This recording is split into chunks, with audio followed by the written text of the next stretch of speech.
Sonic the Hedgehog 2 is a sequel to the original Sonic the Hedgehog. It's definitely a great game, but is it better than the first one? Let's take a look.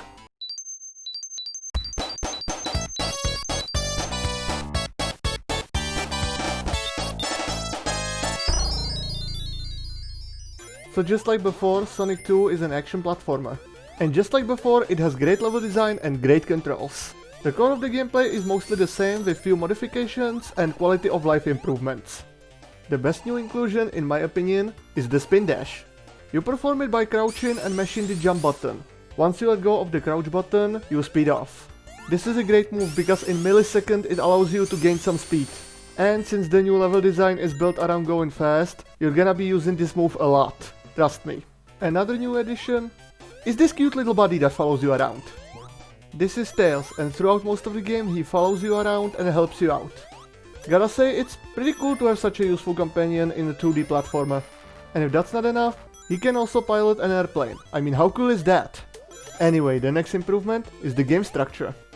This time there's more zones, and most of them only have 2 acts. There's little more to them, but I'm gonna talk about zones later. For now, let's talk about graphics and music. Well, they're great. What did you expect?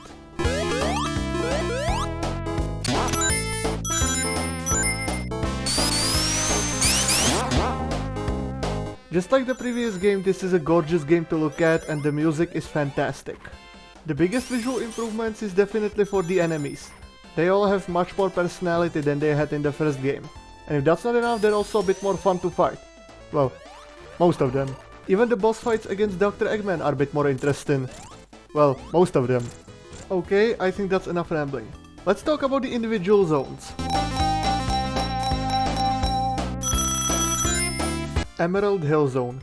I'm not really the biggest fan of its aesthetic, but that aside, this is a great starting zone. The level design allows you to go fast, but also rewards your curiosity.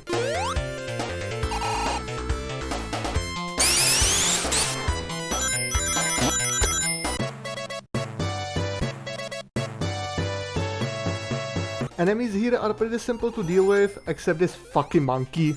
And overall it's pretty good time. And what's this? You'll get a continue after getting 10,000 points in an act? Man, I wish Sonic 1 had that. The boss is pathetic.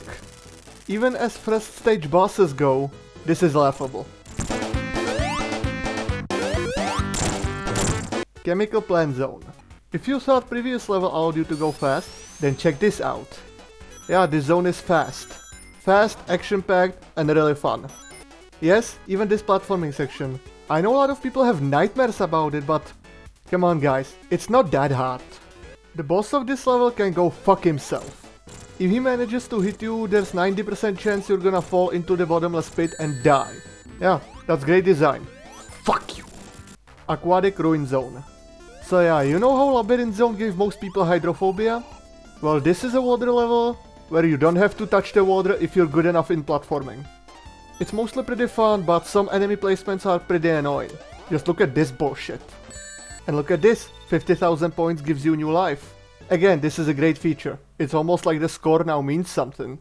The boss of this zone is actually pretty clever, but really easy to cheese. It's a shame because otherwise this is pretty fun boss fight.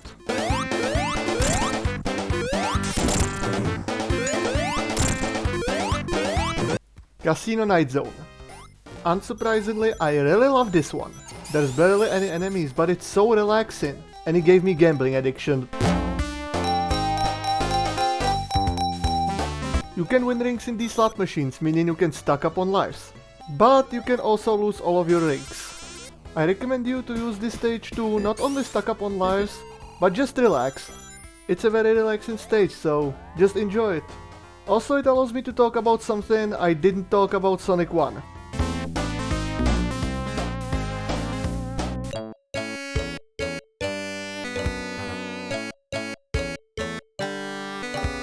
Yup, this game has absolutely pointless time limit.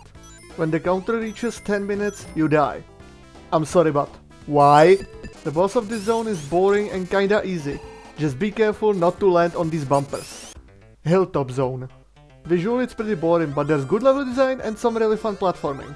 Which makes me realize the game is kinda absent in platforming department. The boss of this zone is actually really good. Yeah, I like this one. Good job. Mystic Cave Zone. Probably my favorite zone in the game. Yep, it's still fast, but it focuses mainly on platforming, and I really like that. Especially since, as I said, the game is kinda lacking in platforming department. And once again, the boss fight is actually great.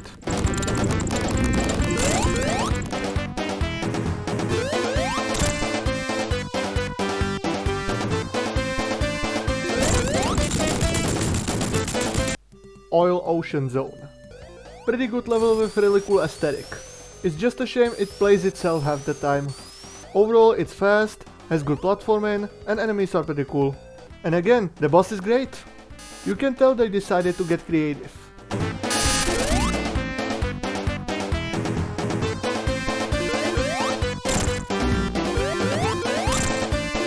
Metropolis Zone. This is where things start to get a little harder. A lot of precise platforming, some cool gimmicks, and enemies that are tricky to avoid. I don't have much trouble with them, except these fucking crabs. Their placement is just so dickish. Anyway, the level itself is actually really fun. I actually love the tight platforming, and the gimmicks are actually pretty cool. And if you somehow don't enjoy this zone, well, tough luck, because unlike other zones, this one has 3 acts.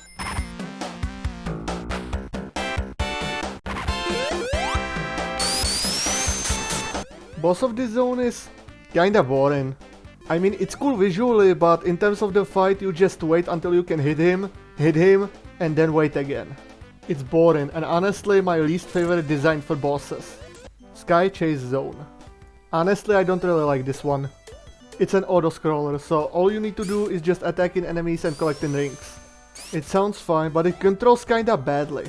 You control Sonic's movements, and whenever you do something, the plane kinda reacts, but it's too late. I can't explain it, but you get what I'm saying, right?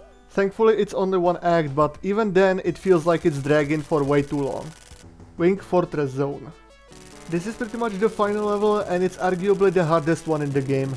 It's challenging, but I think it's fair. It didn't really get me frustrated. You're thousands of meters in the air, which means there's a lot of bottomless pits. Unlike in any other level, I actually don't mind them here, because it makes sense. So yeah, I actually really like this level. It's not really that hard, just time your jump site.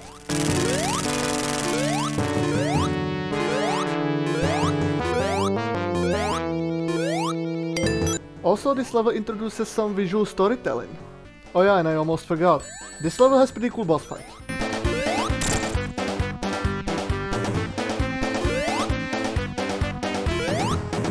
Death Egg Zone. This isn't really a level anymore, just boss rush.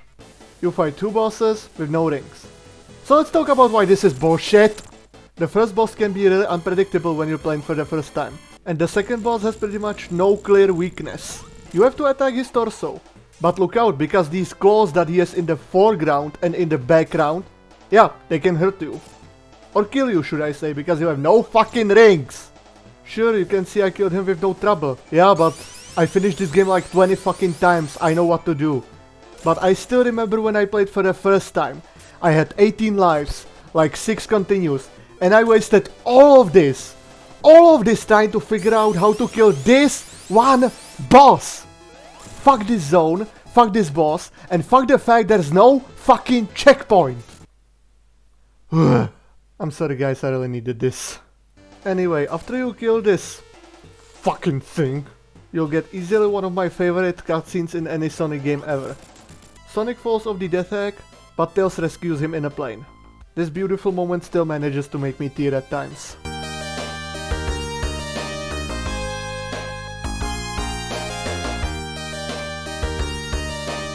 Okay, so this was the game, and except that shit fucking finale, I really enjoyed my time with it. Which means now is the time I have to talk about the stuff I don't like in this game. Well, first I'm gonna repeat myself and say the final boss is fucking horrible. Second, I gotta say that I really miss those levels that were just platforming and pretty much no speed. You know, levels like Marble Zone, I actually really miss those.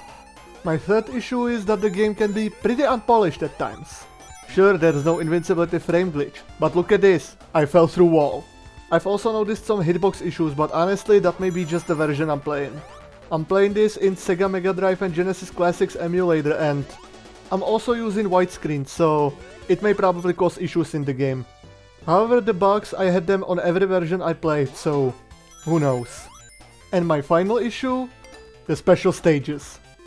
This time they're actually easy to access. You just need 50 rings, get to checkpoint, and then jump into the sparkles, I guess. And that's the only good thing I'm gonna say about them. First, even if you get the emerald, you'll still lose all of your rings. And second, these special stages are somehow worse than in the first game. I have only recorded this one because honestly I'm not even gonna fucking bother with them. And that's a shame because getting all the emeralds unlocks Super Sonic, but I'm never gonna see it in this game. Okay, so we talk about the improvements, the zones, and the issues. So now, I'm gonna answer the question. Is this better than the first game? Well, in my opinion, not really. Don't get me wrong, this is a great game and I highly recommend you to play it. But I still like Sonic 1 a little bit more. I guess I just prefer combination of faster and slower levels rather than all the levels being fast just with some platforming here and there. Okay, so this was Sonic 2. Great game, I highly recommend it. However, I recommend to play Sonic 1 first. Both games give you some of the most satisfying gameplay you ever gonna play in a 2D platformer. And they give birth to my favorite video game character of all time. And I gotta say that without Sonic, I have no idea if I would even be alive anymore. So yeah, I may have some issues with these games, but they're still great games, and they still mean a lot to me. And I hope they're gonna mean a lot to you as well. Thank you for watching.